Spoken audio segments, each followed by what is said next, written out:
Hello everyone, this is Neha Bhatt and welcome to my YouTube channel. So आज के इस video में हम अपने जो प्रीवियस टॉपिक था हमारा डायमेंशनल एनालिसिस उसी को कंटिन्यू करेंगे। और आज के इस वीडियो में हम जो टॉपिक पे बात करेंगे वो है uses of dimensional analysis, right. ये बहुत ही इम्पोर्टेंट टॉपिक है from the point of view of competitive exams, जहां पर आपको MCQ सॉल्व करने होते हैं, स्पेशली बिकॉज जहां पे आपको एलिमिनेशन मेथड का यूज करना है वहां पर ये मेथड बहुत ही एफिशिएंट हमें प्रूफ होता है, right. And obviously for board examinations it is also very important. So let's start the video.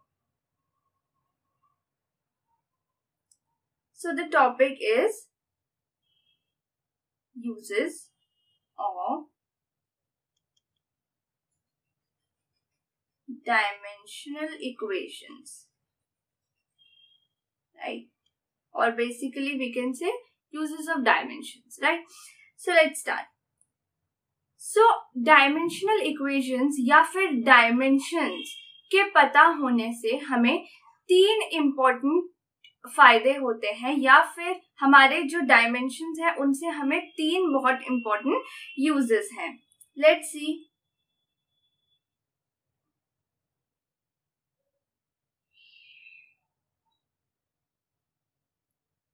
कि वो क्या क्या है। नाउ द फर्स्ट वन, पहला हमारे पास है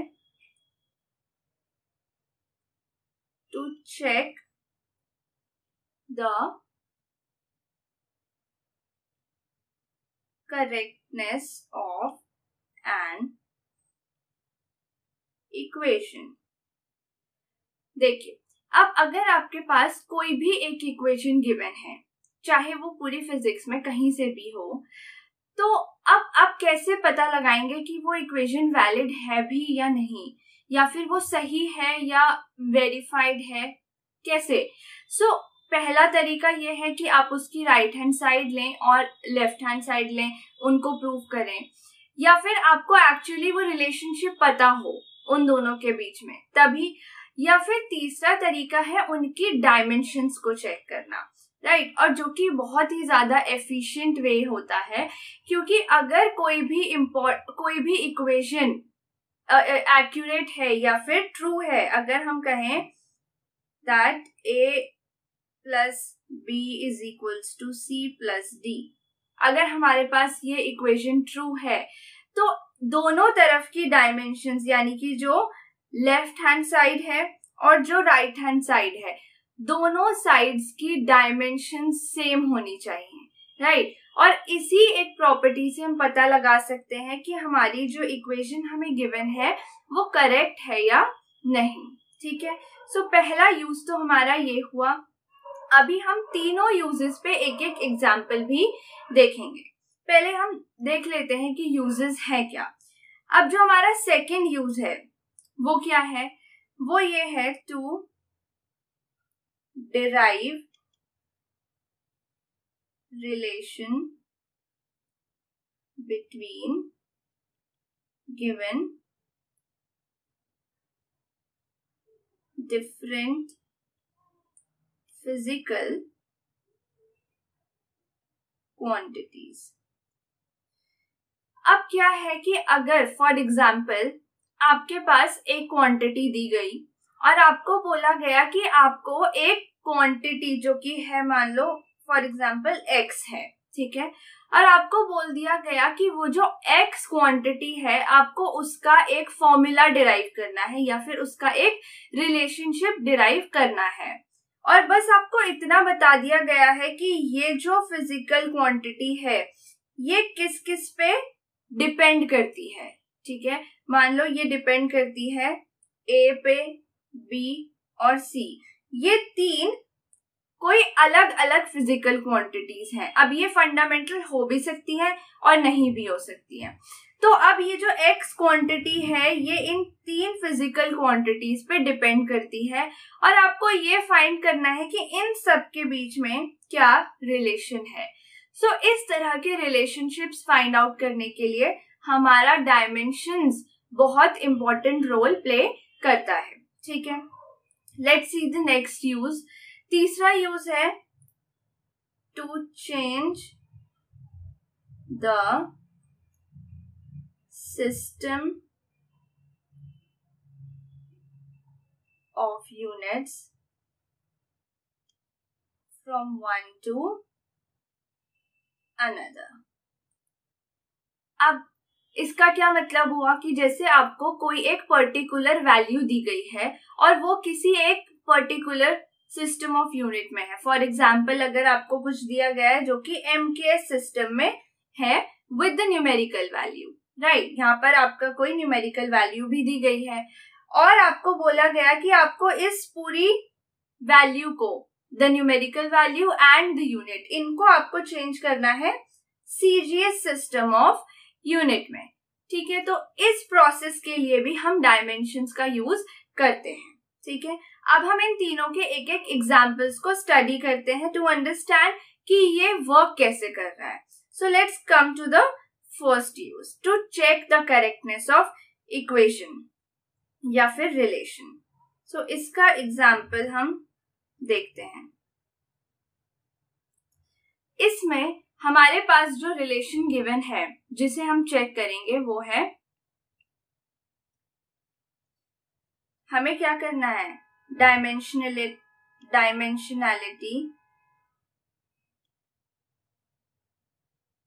चेक कि इस इक्वेशन में हमारे पास डायमेंशनली ये करेक्ट है या नहीं। सो ये है FS is equals to half MV square minus half MU square, right. अब यहाँ पर ये इनमें से ये जो हमारे पास सिंबल्स हैं ये क्या क्या है ये देख लेते हैं। F है हमारे पास फोर्स, राइट, ये जो F है ये फोर्स है, और हमारे पास S है distance moved,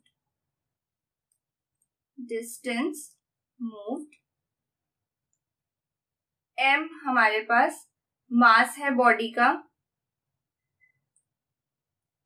V final velocity है,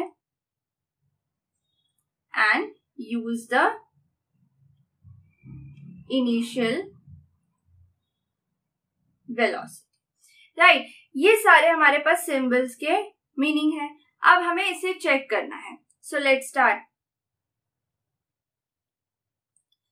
सबसे पहले हमारे पास जो इक्वेशन है वो कुछ ये है, MV square minus half MU square. सबसे पहले हम इसमें क्या करेंगे, LHS का डायमेंशन फाइंड आउट करेंगे। सो LHS में हमारे पास क्या है, F multiply by S। F क्या है हमारे पास, फोर्स, और हमने अपनी लास्ट वीडियो में फाइंड आउट किया था कि फोर्स के लिए जो डायमेंशंस होती हैं वो क्या होती है, MLT माइनस 2, राइट। और S हमारे पास क्या है, डिस्टेंस ट्रेवल, और डिस्टेंस का डायमेंशन क्या होगा, length, right. So multiply by length. So इस पूरे LHS का डायमेंशन क्या हो गया हमारे पास, ML to the power 2 and T to the power minus 2, right. ये हमारे पास हो गया LHS। अब देखते हैं राइट हैंड साइड में। राइट हैंड साइड में हमारे पास दो टर्म्स हैं, एक ये और एक ये, ठीक है। सो देखते हैं। सबसे पहले हम फाइंड करते हैं डायमेंशन हाफ MV स्क्वायर का। हाफ हमारे पास कांस्टेंट है, उसका कोई डायमेंशन नहीं है। M क्या है, मास, जो कि ऑलरेडी एक फंडामेंटल क्वांटिटी है। सो मास का डायमेंशन M, और V का डायमेंशन क्या होता है, LT to the power minus 1, क्योंकि V क्या है, velocity, like this. So final हमारे पास जो इस टर्म का डायमेंशन होगा वो क्या हो जाएगा, M L to the power 2 T to the power minus 2, क्योंकि वेलोसिटी में टू द पावर माइनस 1 है और उसका स्क्वायर है, राइट। फिर इसी तरह से अगर हम डायमेंशनल फॉर्मूला देखें हाफ MU स्क्वायर का, सो अगेन मास का M एंड U क्या है, initial velocity.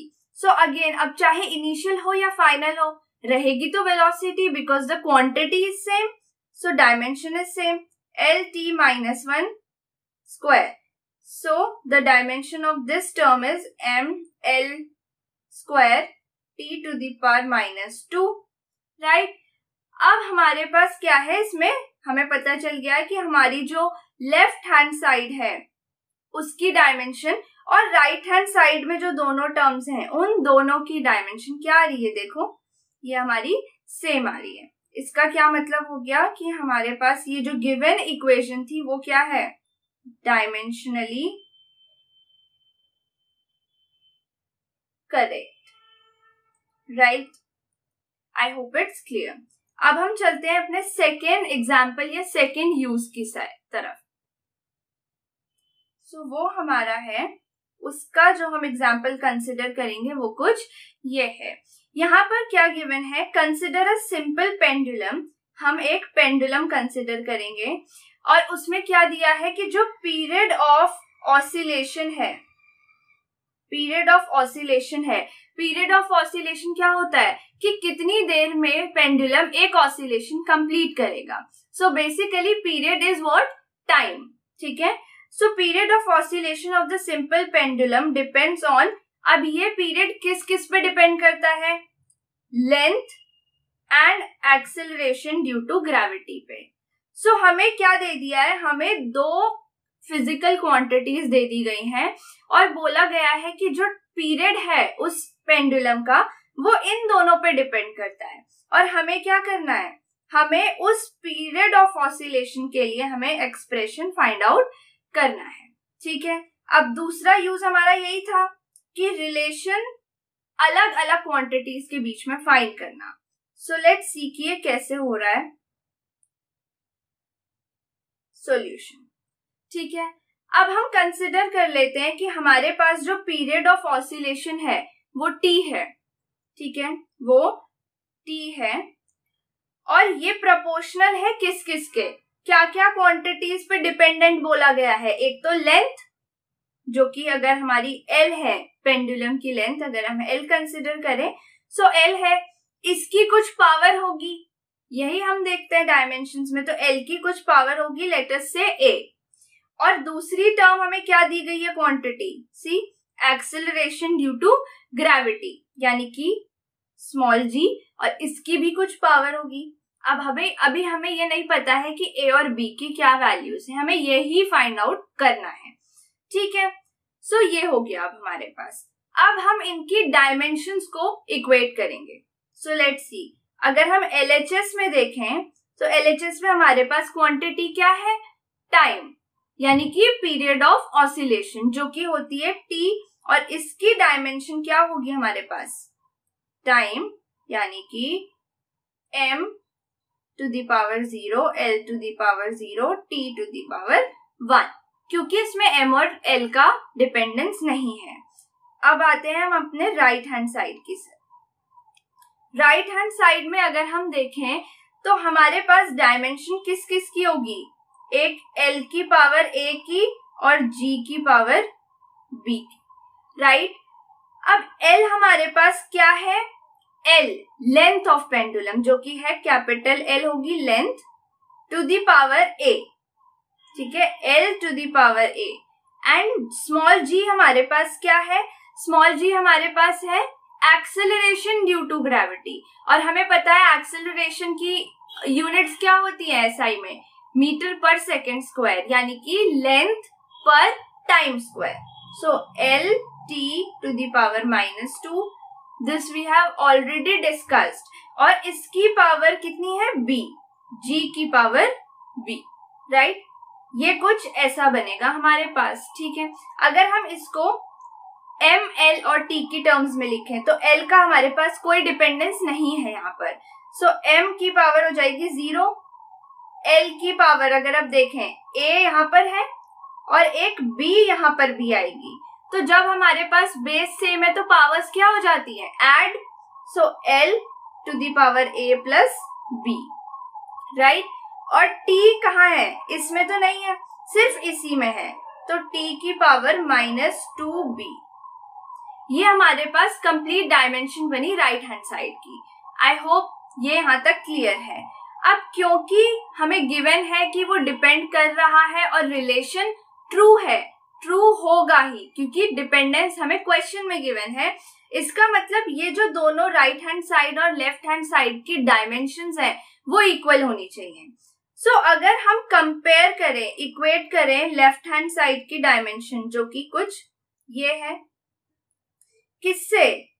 Right hand side की डायमेंशन से, t⁻⁻²b। अब हम देखते हैं मास की डायमेंशन को इक्वेट करेंगे तो मास की पावर 0 ही है दोनों साइड, सो इसमें हमें कोई चेंजेस नहीं करने हैं। अगर हम L की डायमेंशन देखें तो L की पावर इधर 0 है और इधर a+b है, इसका मतलब कि a+b कितना होना चाहिए हमारे पास? 0। इसी तरह से t पे अगर हम देखें तो यहाँ t की पावर इज 1 और राइट हैंड साइड में t की पावर है -2b, इसका मतलब कि -2b जो है वो कितना होना चाहिए? 1। यहां से हम b की वैल्यू कैलकुलेट करेंगे -1/2 और इसको अगर हम यहां पुट करेंगे तो a हमारे पास आ जाएगा 1/2, राइट। अब हम a और b की वैल्यूज को इस फर्स्ट रिलेशन में रखते हैं जो हमने अज्यूम किया था। So that means t is directly proportional to L⁴ G⁴ b, therefore t is proportional to L की पावर कितनी? 1/2, G की पावर -1/2 और 1/2 मतलब क्या होता है? Under root. So that means t is directly proportional to under root of L/G, right? और अगर आप इस प्रोपोर्शनैलिटी के साइन को रिमूव करेंगे तो क्या हो जाएगा? t is equals to some constant under root of L/G, और ये आपके पास रिलेशन आ गया इन तीनों ही फिजिकल क्वांटिटीज के बीच में। Clear? So this is your answer. Let's move to the third example जो कि हमारा बेस्ड है थर्ड यूज पे डायमेंशंस के। इसमें हमें क्या करना है? वन सिस्टम ऑफ यूनिट से दूसरे सिस्टम ऑफ यूनिट्स में हमें चेंजेस हम वैल्यू को चेंज करेंगे, right. So in this change the value कहां से? 1 जूल, और इससे हमें क्या करना है? 10⁻⁷ और ये हमें रिलेशन गिवन है। बेसिकली यहाँ पर हम चेंज नहीं करेंगे, यहाँ पर हम प्रूव करेंगे इसको, राइट। अब देखिए ये जो जूल हमारे पास SI यूनिट, ये जो जूल यूनिट है ये क्या है हमारे पास? MKS सिस्टम में यूनिट है किसकी? वर्क की। MKS सिस्टम दोनों ही हमारे पास वर्क की यूनिट है, बट ये हमारे पास SI यूनिट है, ठीक है, जूल। और अर्ग भी हमारे पास वर्क की ही यूनिट है, लेकिन किस में है? CGS सिस्टम में, राइट, ठीक है। अब देखते हैं हम इसे कैसे अप्रोच करेंगे। अब हमारे पास ये जो थर्ड टाइप का यूज है इसमें कुछ हमें पहले देखना पड़ेगा, कुछ कंडीशंस होती हैं। अब हमने जब फिजिकल क्वांटिटीज के बारे में पढ़ा था तो हमने ये कहा था कि कोई भी क्वांटिटी, फॉर एग्जांपल वो x क्वांटिटी है, वो किसके इक्वल होती है? NU के, जहां पर n क्या है? उसका मैग्नीट्यूड और u है यूनिट, राइट। अब मैंने एक बात और बताई थी कि जब भी आप किसी भी वैल्यू को, इस NU को आप अलग अलग सिस्टम ऑफ यूनिट्स में लिख सकते हो, जहां पर कि n भी चेंज हो सकता है और u भी चेंज हो सकता है, राइट। लेकिन उसकी जो एक्चुअल वैल्यू है वो डेफिनेट वैल्यू सेम रहेगी। फॉर एग्जाम्पल अगर मैं कहूं 5 मीटर पर सेकेंड हमारे पास वेलोसिटी है, और अगर इसी को मैं लिखूं 500 सेंटीमीटर पर सेकेंड वेलोसिटी। सो इन दोनों में कुछ डिफरेंस है? नो, क्योंकि मैंने क्या किया, 5 को 500 बनाया, लेकिन उसी के साथ मीटर सेंटीमीटर में भी तो चेंज हो गया। ये एमकेएस यूनिट से सीजीएस सिस्टम में आ गया है, बट स्टिल डायमेंशन सेम है। डायमेंशन क्या है? Length per unit time. ठीक है, यहां भी मीटर पर सेकेंड और यहां सेंटीमीटर पर सेकेंड।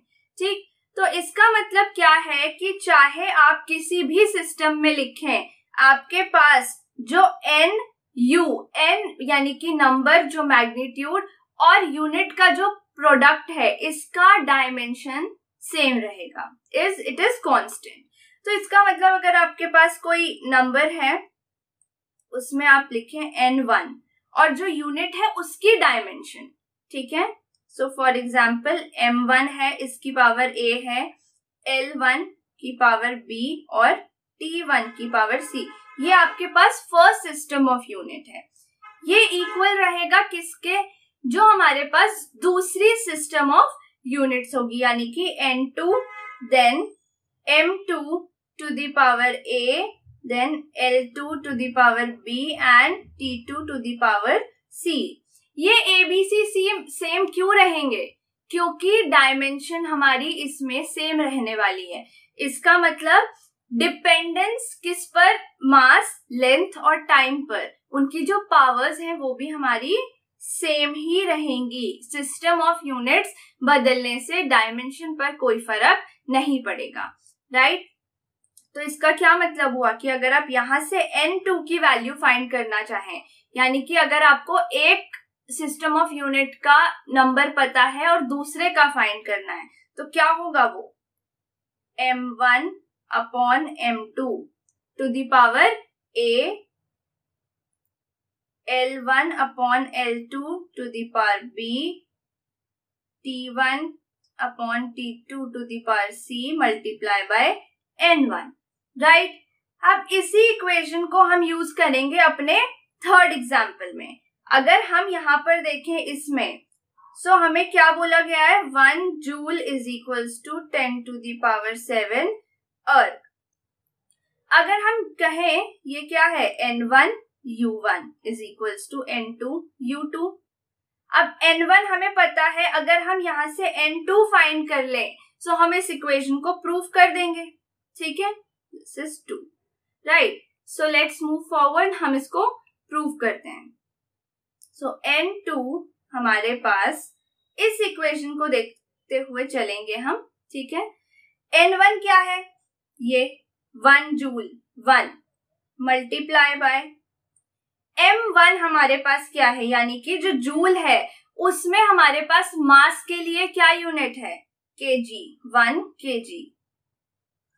और m2 क्या है? cgs, तो उसमें क्या है? 1 gram, right, to the power 1। Clear? फिर अब ये 1 हम कैसे लिख रहे हैं? हमें पता है कि वर्क के लिए डायमेंशनल फॉर्मूला क्या है? ml2t टू द पावर -2, यानी कि a हमारा 1, b हमारा 2 एंड c इज -2। और इन्हीं वैल्यूज की हेल्प से हम यहाँ पर abc की वैल्यू पुट करेंगे। क्लियर? अब ये हो गया। अब आते हैं लेंथ पे। लेंथ हमारा जूल mks में है, तो क्या होगा? मीटर, 1 मीटर अपॉन 1 सेंटीमीटर, जो कि हमारा क्या है? अर्ग, सीजीएस में, to the power b। b क्या है? 2 एंड देन 1 सेकेंड और 1 सेकेंड, क्योंकि दोनों में ही सेकेंड तो सेम है, राइट। अब अगर हम इसे देखें, सो 1 second and 1 second got cancelled, ठीक है। सो ये हमारा कैंसिल हो गया। अब देखो n2 is equals to 1 multiply by, अगर आप kg को ग्राम में करेंगे 1 kg को, तो क्या बनेगा? 1000 ग्राम अपॉन 1 ग्राम पावर 1। 1 मीटर को सेंटीमीटर में 100 centimetre and 1 centimetre square, right. Gram gram cancel and centimetre centimetre cancelled. अब अगर आप देखो तो n2 आपके पास कितना आ गया? 10 की पावर यहाँ पर 3 है और यहाँ 100 का स्क्वायर तो 4 एंड 4 प्लस 3 इज 7. सो 10 की पावर 7 आपको ये यहाँ से n2 की वैल्यू मिल गई. इसका मतलब आपके पास क्या आ गया कि ये जो अगर आपने जहां पर ये कंसिडर किया था 1 जूल N1U1 के लिए, वहां पर N2 क्या है 10 टू दी पावर 7 और उसकी CGS यूनिट क्या है अर्थ. सो इसका मतलब ये हमने इस रिलेशन को प्रूव कर दिया.